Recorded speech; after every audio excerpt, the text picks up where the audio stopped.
Taking a live look at the White House right now as the presidential race is in full swing. The Iowa caucus is just ending with former President Trump dominating. So here to break it all down for us is political expert Thom Serafin. Thom, thanks for joining us this afternoon. Okay, wow. What a big win for Donald Trump. What's the takeaway from the Iowa caucuses? Well, he had to do 50% to be taken absolutely seriously. And this morning, everybody at the New York Times in their editorial, everybody's taken him very seriously, very concerned about it, especially on the other side.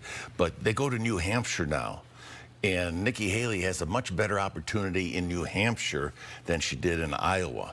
In fact, in the non-affiliated, voting that has taken place in the polling currently, she's tied 40-40 with Donald Trump in New Hampshire. But when you do the party preference, it's 47-35 Donald Trump.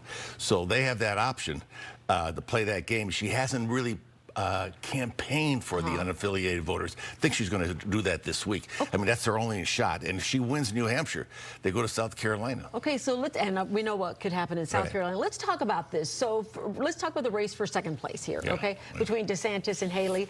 A lot of people thought she was going to come in second, and she just barely didn't make that. What happens now as we move forward? What needs to happen in that race for second place? Well, she's going to have to be, she's got to appeal to some of the Trump voters. When people were asked as they were entering the polls in Iowa by the networks, why are you voting for Haley? Why are you voting for Donald Trump? For Donald Trump, people said, 82% of the people there said he was fighting for me. 43% of the people said Nikki Haley was good on foreign policy. They were concerned about foreign policy. The two top issues for Donald Trump, 82% people fight for me, and 40% he can beat Joe Biden.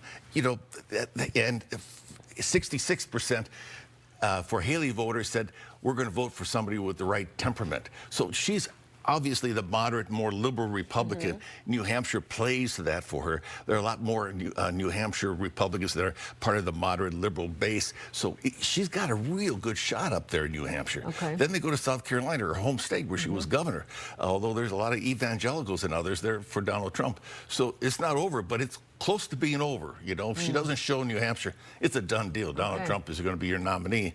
And the more he seems to go to court, the higher the numbers go for him. Okay, so let's talk about the Democrats now. You're a numbers man. He's breaking down all the numbers here for us and letting us know what the voters are thinking. President Biden's popularity numbers going down. He could face a tough battle against Trump. What does he need to do to get people who voted for him in the past back on his side? He needs to focus on a message, and an overriding message for the Democratic Party and everybody running underneath the presidency. They all have to be speaking off the same hymn. No, they are not doing that. He takes shots every day at this and at that.